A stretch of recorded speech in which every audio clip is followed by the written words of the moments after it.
It's that season again, y'all. My favorite season. Welcome back to Street Scores. It's your boy Rico giving y'all a draft edition of Redskins Report. I'm here to present my first 2019 mock draft. This is more of a rough draft. I haven't watched all of the film that I've wanted to watch, but this is my best educated guess at this point. Before the new year, I have a lot more film to watch, a lot more players to scout. Also, with all of my mock drafts, there will be trades, surprises, and all kinds of mess, including the compensatory picks that we're due to cash in big for on this year's draft. Should get a third for Kirk Cousins, but I can't assume exactly when and where these picks will come in at. So for now, I'm just going with the basic 6 picks that we have confirmed, even though this will also change with trades and all kinds of stuff that will happen throughout the draft. So this mock draft won't be perfect, but let's run it just to run it. Let's get it.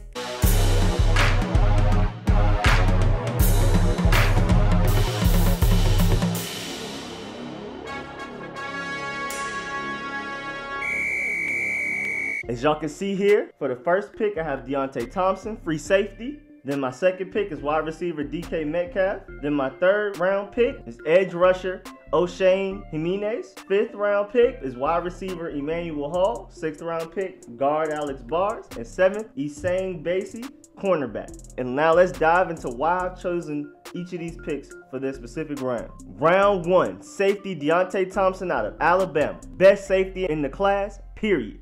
Best free safety prospect since Malik Hooker. And the Redskins have a huge need at safety. It only makes sense to me. Starting with the negatives, he's inconsistent with technique and decision making at times, which is typical of somebody that didn't get the start until this year.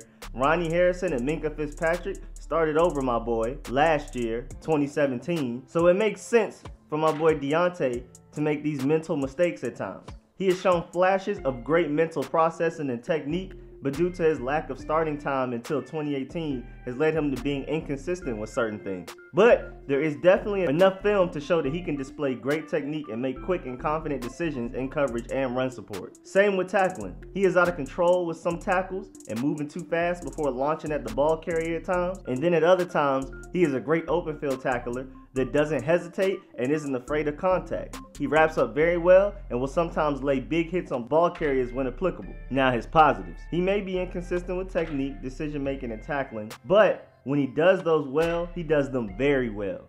He shows he can do all of those at a rare level. His problem is that he doesn't always do them at that elite level.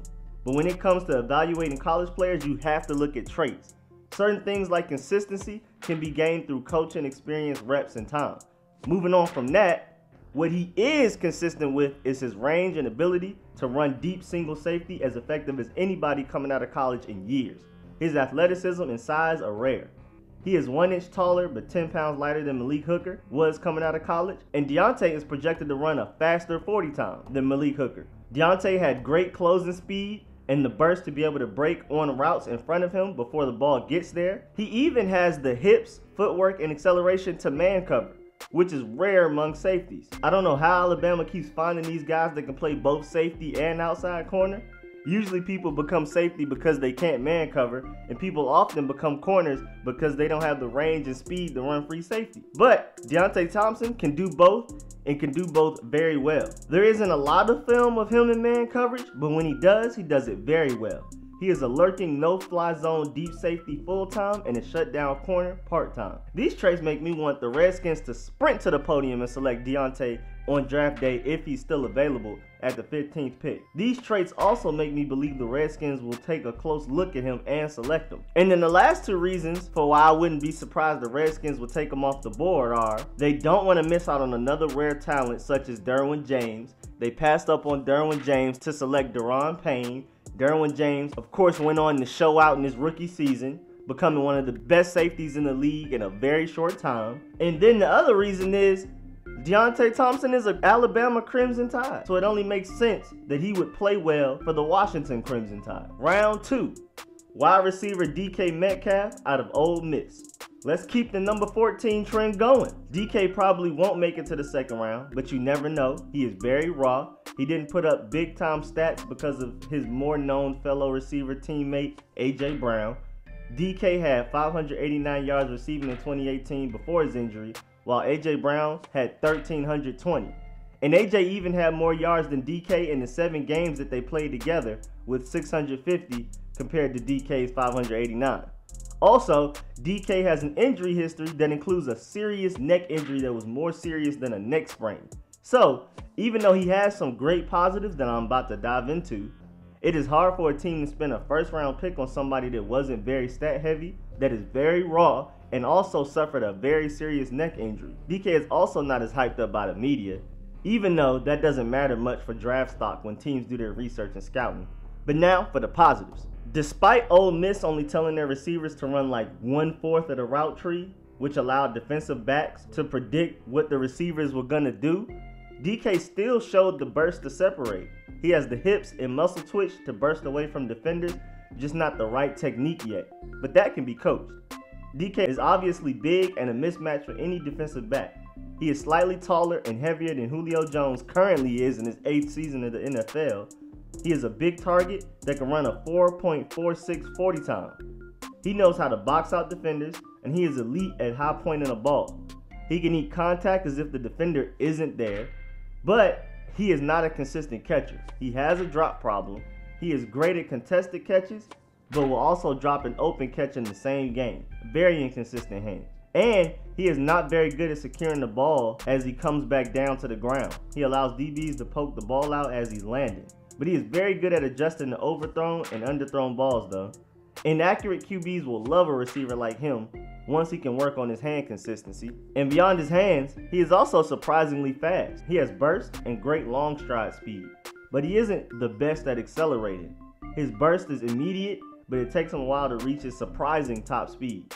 And also, like I mentioned before, the Ole Miss coaches set receivers up for failure by telling them to run such a limited route tree.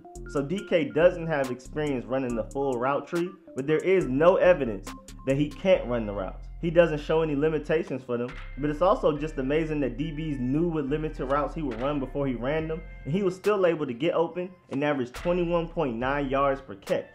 A lot of people project him to be a Josh Gordon Part 2 without the off-the-field issues, but he does come with an injury history. A huge steal in the second round in my opinion, even though a lot of scouts have been reported saying that they project him to go in the 4th round. I hope every team does except for the Redskins. Round 3, edge rusher Ximines out of Old Dominion. With the Redskins not very likely to re-sign Preston Smith because he may be asking for a lot more money than he deserves, and I personally don't want him back unless he's willing to take a very friendly contract. So in that case, the Redskins need an edge rusher, and this prospect can be a big steal because he is a great prospect.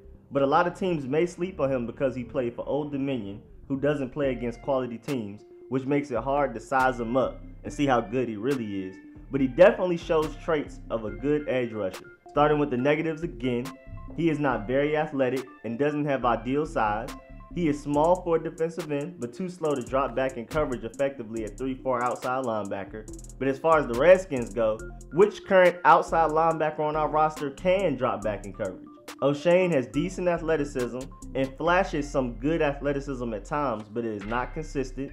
His burst is average to below average. His lackluster bend and tight hips limit his effectiveness around the edge, and getting to the quarterback takes longer for him since he doesn't just typically out-athletic his opponents.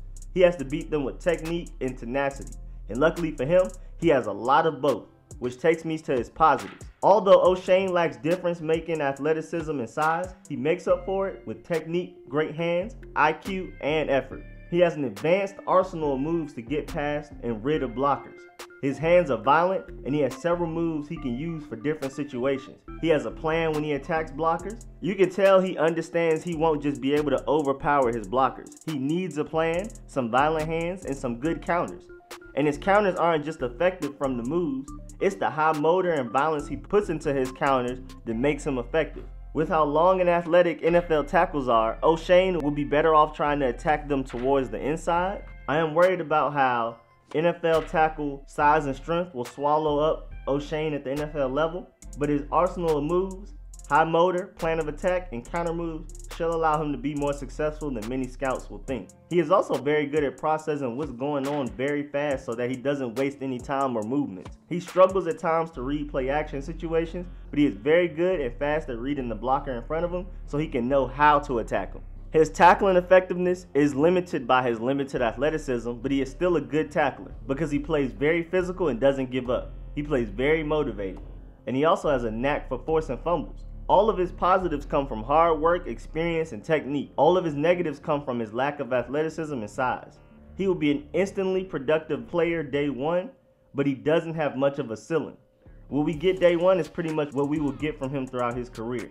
He's not the dynamic edge rusher we would love to have, but those go within the top 15 picks of the draft anyway. This is the best case scenario for getting an edge rusher in the 3rd round. Other than looking for an athletic freak project that is extremely raw and you have no idea how he will pan out. We know exactly who O'Shane will be, and he has the possibility of getting a little bit better. Round 5, wide receiver Emmanuel Hall out of Missouri.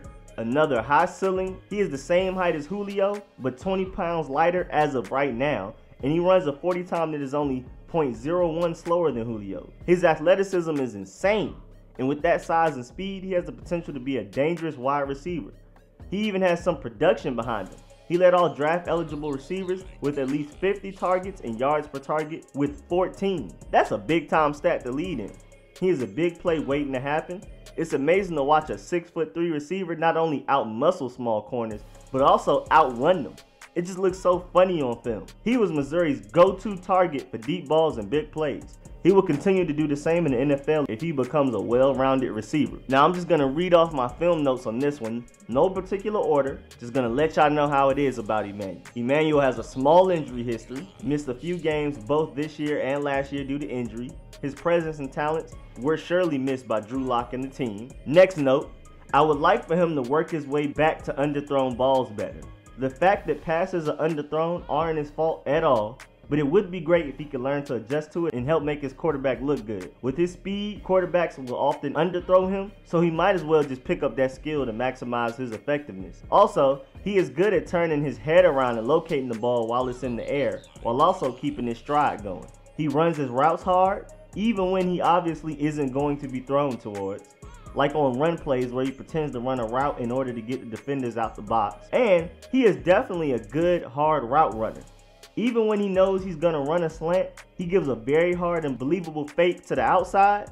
His speed and size must be respected by defensive backs, and he knows it. If he begins to run towards the outside, like he's about to run a fade route to the corner of the end zone, the DB has no choice but to honor it. And as soon as the DB turns his hips to the outside even a little bit, Emmanuel has the footwork to punish him with a crisp change of direction to the inside, and he is usually open, especially on one-on-one situations. Also, Emmanuel's slants are great. Those are his moneymaker. His slants from the X receiver spots kill DBs. It would help him a lot to work his way back to the ball so defenders can't get their hands in and bat the ball down. Also, his comebacks and hitches are pretty good. The footwork on comebacks and hitches aren't great, but he gains separation from the fear of him going all the way to the touchdown. Also, he is very successful with back shoulder fade routes. He explodes off the line of scrimmage through jams well, reaches top speed fairly fast, separates, gets his head turned around to find the ball, catches and secures the ball while also tiptoeing his feet in bounds. And after he kills DBs with some slant routes, his in and up routes kill DBs because they overplay the chance of him running a slant route as Emmanuel begins to run inside, but then he takes the route up the field and the DB struggles to catch up. As far as his routes go, he is explosive enough to be deadly with wide receiver screens. He often takes wide receiver screens for a lot of yards, which flashes his yards after the catch ability, which is also deadly. He has the ability to make people miss in space, speed, strength, quickness, and awareness. Moves very well for somebody his size. Another note, he also shows good flashes at securing a ball in traffic. He will go and catch it with his hands and then rally it in and put both of his arms around the ball to keep it from getting poked out by the DB. And lastly, he is a good blocker when he wants to be. He's so much bigger and longer than any defensive back he's going to block, so he can hem them up just off of that. But he doesn't put forth the effort all the time, which leads me to his biggest negative. I'm a little worried about how bad he wants to play. There are multiple sources that talk about him not playing with 100% effort. It also shows on tape at times. His hands aren't great either, but I'm mostly worried about his effort and motor. He is the mirror opposite of edge rusher O'Shane. O'Shane is unathletic, but a hard worker.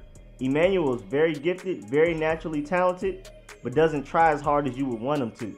so that's something to watch out for and may be a big reason why he's able to slide to round 5 with all of that talent. Round 6, guard Alex Bars out of Notre Dame. He is 6'6", 315 pounds, which is a great size for a guard, especially with his arm length.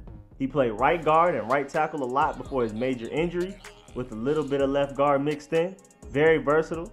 Even though his size traits and lack of quick footwork will clearly pan out better at the guard position in the NFL, he is a great player, but he may slide down to the 6th round because of his big injury. He suffered an ACL and MCL tear in the 5th game of the season this year and missed the rest of the year because of it. Who knows how long it will take for him to completely recover and whether or not he will be the same player when he does recover.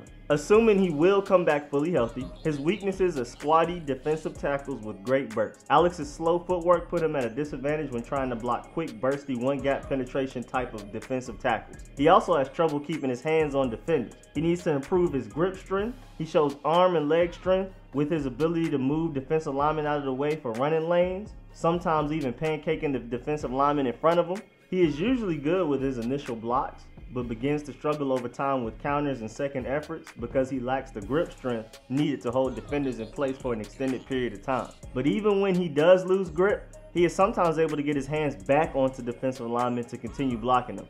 Another negative of his is that I don't see him really pop defensive linemen.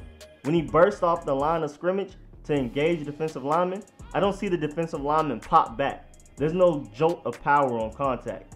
He shows power when pushing them where he wants them to go, but for some reason, he doesn't have that burst and pop out of his stance and strong enough hands to give a defensive lineman whiplash like you want him to. Now for the positives. Alex is very good at pulling and getting to the second level to block linebackers and defensive backs. He is also good at picking up late blitzes. Immediate blitzes from speedy, bursty defenders can blow by him, especially when he is late noticing that they are going to blitz pre-snap. But Alex does a great job against late blitzers with identifying them and picking them up. I've seen him block defensive linemen in front of him out of the play or pass them to another offensive lineman so that he can pick up a late blitzer and keep his quarterback clean. There's a lot of film out there of him putting his hands on multiple defenders within a play. That's what I really like about him. He looks for work and he doesn't just block his assignment and call it a day. He is not only good at picking up stunts, but on any given play, he will try to eliminate his defensive lineman out of the play so he can help one of his fellow linemen with his responsibilities whenever he can. He gets a lot of his pancakes from helping his fellow offensive linemen, from pulling and from getting to the second level to block linebackers and defensive backs. He looks to really enjoy pancaking defenders. He shows flashes of a Quentin Nelson nasty streak at times. When he blocks with good technique, good hand placement, and some aggression and power, he can dominate defensive linemen in front of him. He just doesn't combine all of those positive traits consistently. He definitely has the strength to be an effective run blocker. He just doesn't have the burst off the line of scrimmage and pop. He also has the arm length and focus to be an effective pass blocker, but his lack of smooth and quick footwork and balance will hold him back some in the pass pro. His weaknesses in the pass pro are chops at his hands by defensive linemen, but his arm length allows him to neutralize spin moves with ease. It allows him to neutralize several types of moves. Defensive linemen have to beat Alex by getting Alex's hands off of them with chops and swim moves. Spin moves, juke moves, and just simply wrestling with Alex will not work. Bull rushes can at times though. Now with that said, the severity of his injury will definitely affect his draft stock, especially if he can't perform well at the combine or perform at all. Who knows whether or not he will fully recover from an ACL and MCL tear.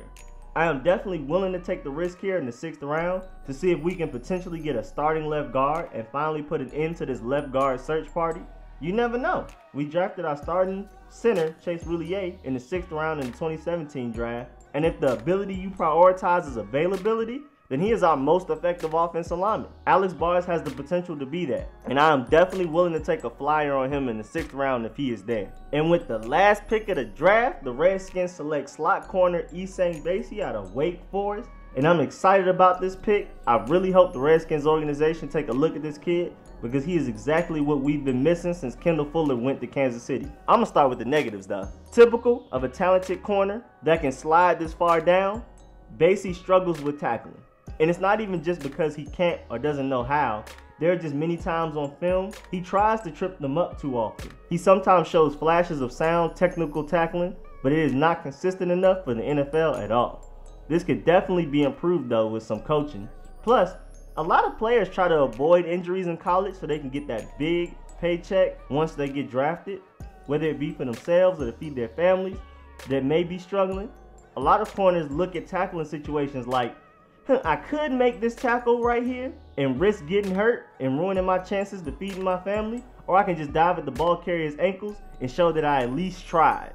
And there are also corners that are afraid of contact in general and don't want to deal with the bruising and pain that comes with tackling the right way. I can't exactly tell which one he may be until he gets to the NFL. Gotta see how bad he wants to succeed and how much he is willing to deliver a hit. Another negative of his is that he is a little small. Not very small, but noticeably smaller than other slot corners like Kendall Fuller. He is an inch shorter and 10 pounds lighter. So being able to bang, jamming them up and disrupting their routes will be harder for him just because of his size. Same goes for getting off blocks to help him run support. He might get swallowed up by blockers, whether it be linemen, tight ends, or even receivers larger than him. But now for the positives. As I briefly mentioned earlier, he is a very sticky cover corner. His footwork, hips, acceleration, and ability to change directions immediately are great. He can mirror receivers' movements very well, and even when he faces a good route runner that can gain separation, he has the hips and ability to turn around and change directions very smoothly and quickly, and he has the acceleration and makeup speed to get to the receiver or ball before the catch can be made. He is somebody you can leave on an island with receivers and trust to lock them down. His ball skills are also great, possibly his best asset. He is very good at pinpointing where a ball will fly to, and is also very good at getting his hands through a receiver's hands to bat the ball down. This is why he led the ACC in 2017 in combined breakups and interceptions as a sophomore. He is also very good at keeping track of where the ball is with his back to the ball so that he is able to shadow the receiver he is covering. He is a put him on an island type of corner that can play some outside, but his size may put him at a disadvantage against these bigger ex-receivers like Julio, Mike Evans, Allen Robinson, and others like them. He is best served guarding shifty, speedy slot receivers like T.Y. Hilton. He will probably struggle against tight ends in the slot like Zach Ertz, George Kittle, and Travis Kelce when they box him out for contested catches, but let him cover the fast and quick slot receivers and sometimes go to the outside to blanket receivers that aren't too tall for him. I will have some undrafted free agent suggestions and hopefuls in my later mocks once I have watched more film and know exactly who has declared for the draft or not. There's a lot of prospects I would love to add to this list and talk about for y'all, but I don't want to look crazy out here when more than half of them go back for another college season. So I got y'all later on my undrafted free agents list. But that's it for this first mock draft for 2019. Thanks for the view. Deonte Thompson and DK Metcalf are going to have to decide who gets to wear the number 14. I'm going to bring y'all more mock drafts as draft season continues and we found out more information on players. I got y'all back. Stay locked. Also, get in them comments and let me know who y'all feel the Redskins will and or should draft. Let me know if you agree or disagree with some of my picks. Please get in them comments and debate. And while y'all at it, make sure y'all Dolomite fake punch that like button, favorite, subscribe. I will subscribe back. Please subscribe if you haven't. Very important. And most importantly, comment and share. And again, thank y'all for the support. I'll catch y'all later. I'm out.